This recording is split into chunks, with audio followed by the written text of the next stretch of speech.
বং take জ্ঞান YouTube চ্যানেলে সবাইকে আরেকবার সুস্বাগতম জানাই। আজকে আমরা গেছিলাম একটা ইন্ডাস্ট্রিতে, যেখানে আইপি ক্যামেরা কতগুলি খারাপ হয়ে গেছিলো, সেগুলো কতগুলোর RJ45-এর কানেক্টারও নষ্ট হয়ে গেছিলো, সেগুলো রিপ্লেস করেছিলাম। আর 3টে আমরা নতুন ক্যামেরাও দিয়েছিলাম।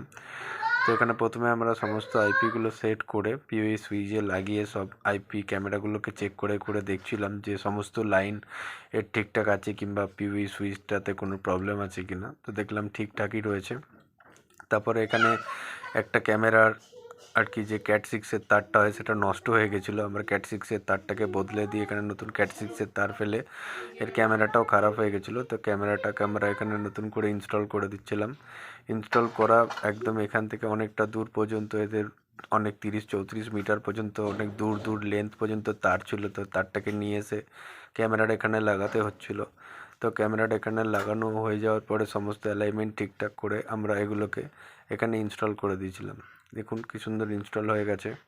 ইনস্টল হয়ে যাওয়ার পরে তারপরে আমরা আরেকটা অন্য ক্যামেরা, যেটা অনেকটা উঁচুতে ছিল, সেটা একটা ক্রেনের সাহায্যে উপরে উঠতে হয়েছিল ফ্যাক্টরি বেল্টেই। তো প্রচণ্ড সেফটির সঙ্গে এখানে কাজ করতে হচ্ছিলো। তো প্রচণ্ড উঁচুতে এই ক্যামেরাটারও তার খারাপ হয়ে গেছিলো। তো নতুন করে এর তারটাকেও ফেলতে হয়েছিল আর নতুন কানেক্টারও এর মধ্যে লাগাতে হয়েছিল। এর ওপরটায় উঠে প্রচণ্ড কষ্টকর হয়েছিল আজকে কাজগুলি। আর এই বেল্টটা অনেকটা দূরে রয়েছে, সেটা দেখা যাচ্ছে এখান থেকে। আর এত দূরে এর পিভি সুইচটা রয়েছে প্রায় 34-35 মিটার দূরে রয়েছে।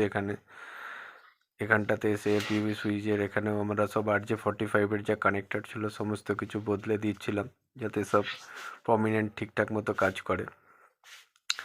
এই ডিস্টেন্সটা দেখা যাচ্ছে, ঠিক এতটা দূরে কাজ করছে আর আমরা টিকের নিচে এখানটায় সমস্ত করছিলাম। তো করার পরে সব লাইনগুলো ঠিকঠাক করার পরে স্টার্ট হয়ে গেছিলো ক্যামেরাগুলো।